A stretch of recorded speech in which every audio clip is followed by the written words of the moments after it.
let me come to you, Zama.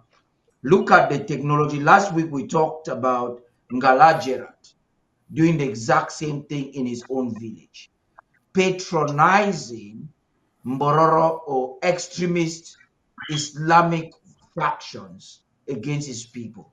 The same thing Mm-hmm. politicians do in Nigeria for political gains. You have this purported billionaire in Douala, Ngala Gerard, doing the same thing. Atanganji is using taxpayers' money to do the exact same thing, to manipulate, and we have seen manipulation on camera, manipulate and intimidate people from not going out to advocate for their basic human rights. We have seen Atanganji in his own village mobilizing armed men, bandits, to purport themselves as Ambazonian fighters.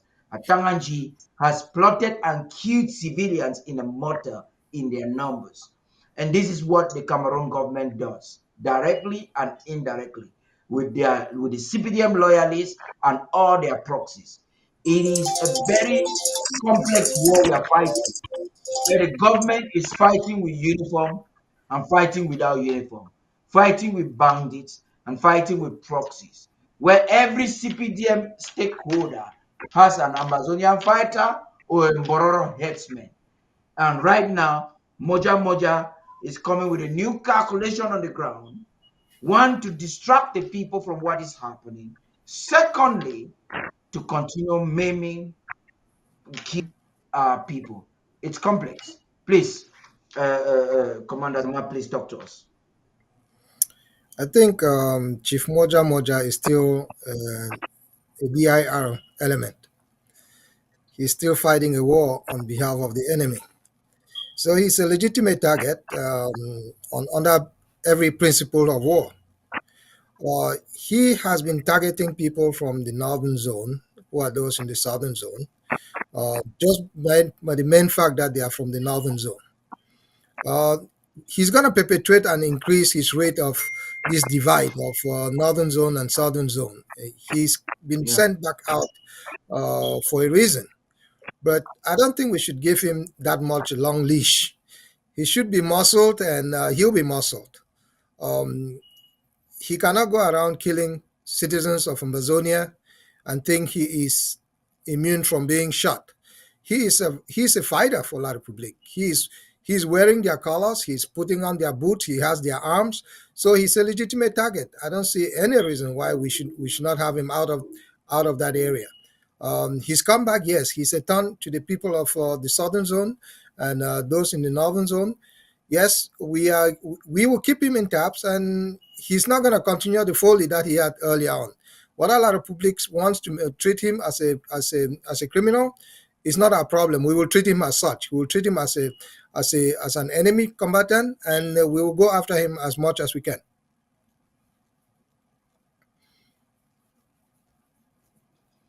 Amazing. Baisafro, please. Yeah, the military man has spoken. There's very little I can say. This is a man, while in prison, apologized to all Ambazonians, to all southern, northwest, and southwest people that he has wronged everybody. They should forgive him and all that and all that. While in jail, now he's out. He's out, and it looks like he has come back to start to do what he does best. So, like the military man says, we just have to wait and see how the ASA will handle him in Fako. That's all I can say.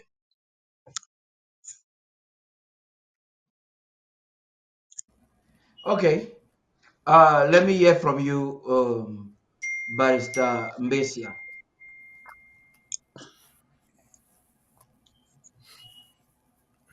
Looks Okay. like he's Apparently, frozen. Barrister Mbesia's connection has really been disturbing today a lot. But we are coming to the close or the tail end of this conversation. And I thought that this particular aspect was important. So we're Very, very. talking, we need to work on compiling this. We've gotten some reports on the ground. If you people need to update the report in the ICC, that's important. Bengala Gerard is somebody of great interest. He goes to the United States Embassy every day and he's giving visa. to come here into the United States. He comes right here and mobilizes his community of people and manipulates them in traditional groups to counter us in the diaspora. He goes back home, pays vigilantes, armed to teeth vigilante that will maim, rape, beat, kill women, and he does that with impunity.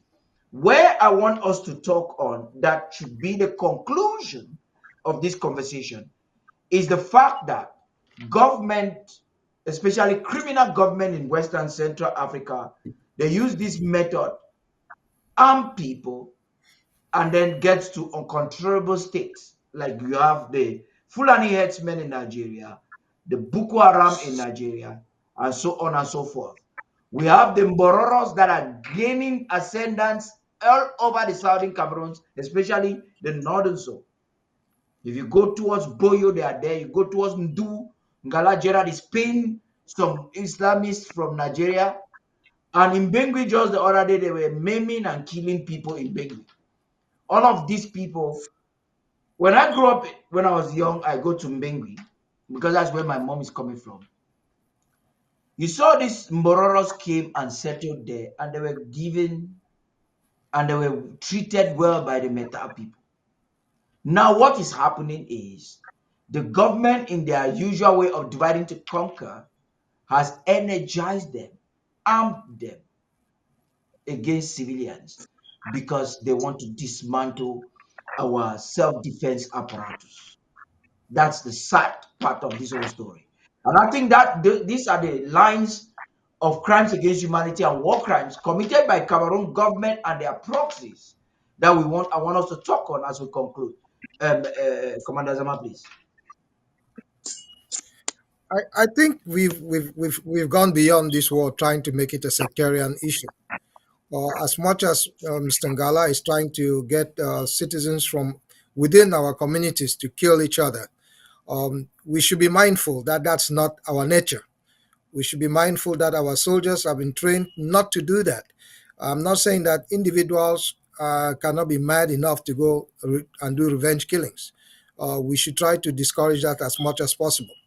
But so far, it's a systemic way that La Republique is using to get to our soldiers. We will say they should continue. We are continuing to defeat these people. We are continuing to disarm these armed bandits coming in from Nigeria. There are those that have been radicalized within our community, and they've been given guns, and they are sending their animals to go and eat people's plants in their farms. So there's a lot of tension there. There's always been this tension within grazers and farmers. They are only exacerbating that.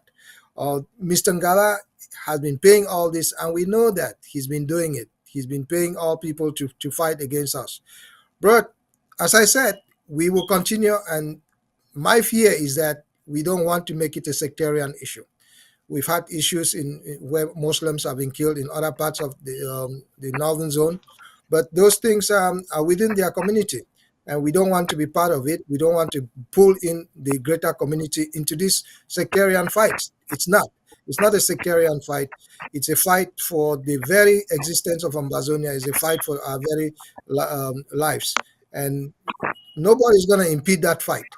Anybody who stands between us and our liberty will have to go. Amazing. Baisafro, please. Yes. Listen, whether we do it or we don't do it, we are in between. Look at what happened in Dop. Cameroon soldiers opened fire on a mosque and killed four Bororo people. And they turn around and they are putting it on our fighters. This in Gokutunja. And how long can we continue to take that? These people have been killing our people in Gokutunja and in Donga Amanto. Now in Bengui. When we say decides to put up vigilantes who are Mboro people, to be killing and maiming our people? Do we just fold our hands to see that, to watch because we don't want a sectarian war? We have to go after the so-called vigilante group made out of Mbororo people. We have to. We have no choice. If we have to defend our population, because those Mbororo people, they shoot to kill. And we have lost many of our people, civilians, by this, killed by these Mbororo people. It's happening in Bengui. It is happening in Donga and Manton. What do we do? If we are talking about self-defense, it's not only against the Cameroon army, it's also against those that Cameroon army has mounted to come after us. I would suggest that we cannot fold our hands and allow Bororo people to finish our people because we are fearing a sectarian war. No, I would not. That's all I'm saying.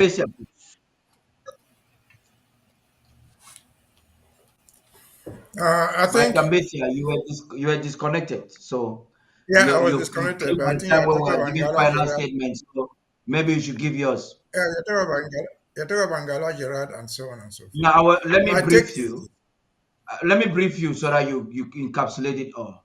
Atanganji on one end is using the DDR to commit crimes against humanity, war crimes, by recruiting people that need rehabilitation, but he is intimidating and manipulating them with the thought of betraying the Ambazonian cause, for them to betray the cause.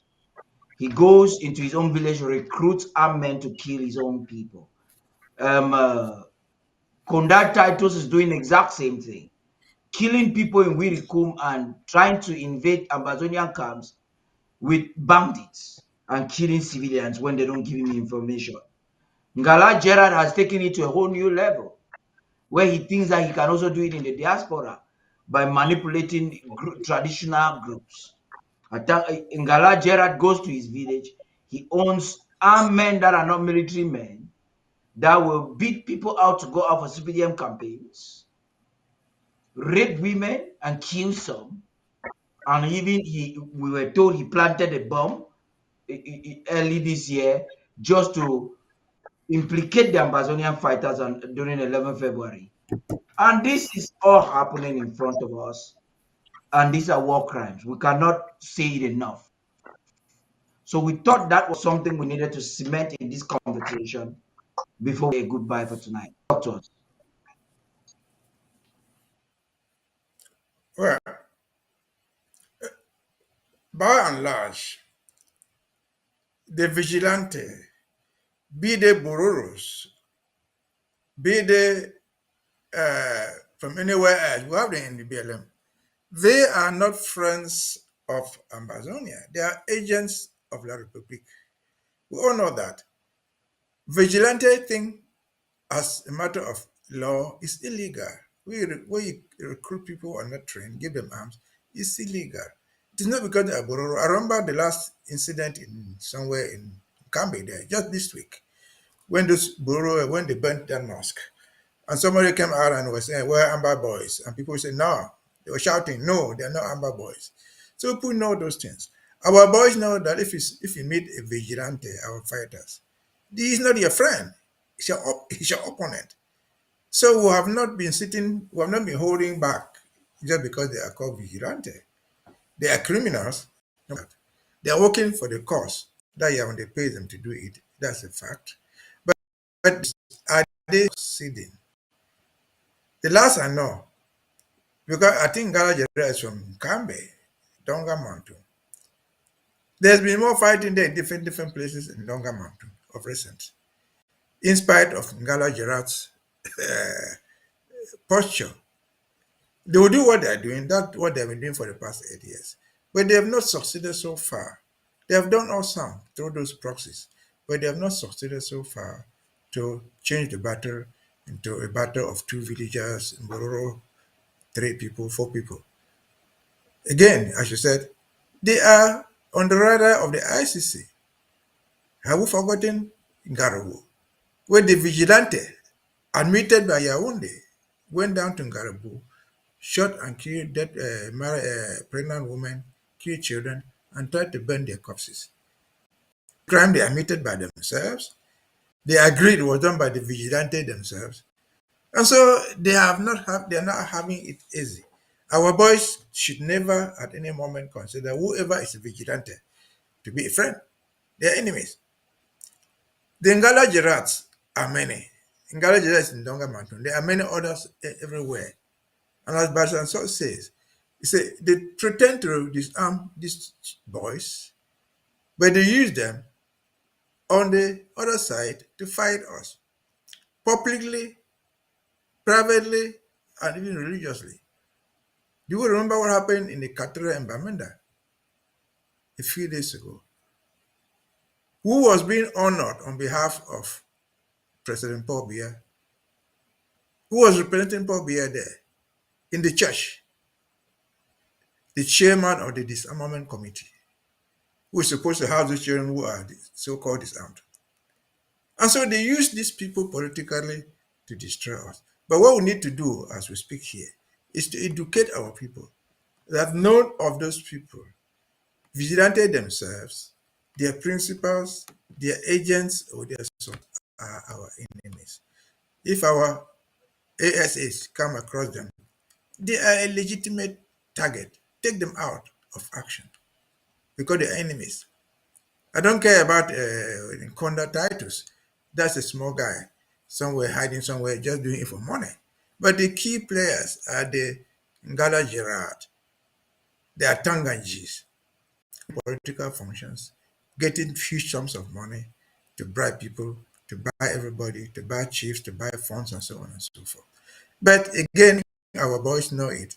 They know that those are their enemies. They are not friends. And so the take-home lesson is a soldier, a Cameroon soldier opponent, is not necessarily the one who wears uniform. It's everybody who does anything to hurt our cause. That's the legitimate target. Take them out if you can. Fight them the way you fight a general with 4 stars or 5 stars, because they are not friends, they are not different. They are the center of people. That's my own take from that. Thank you.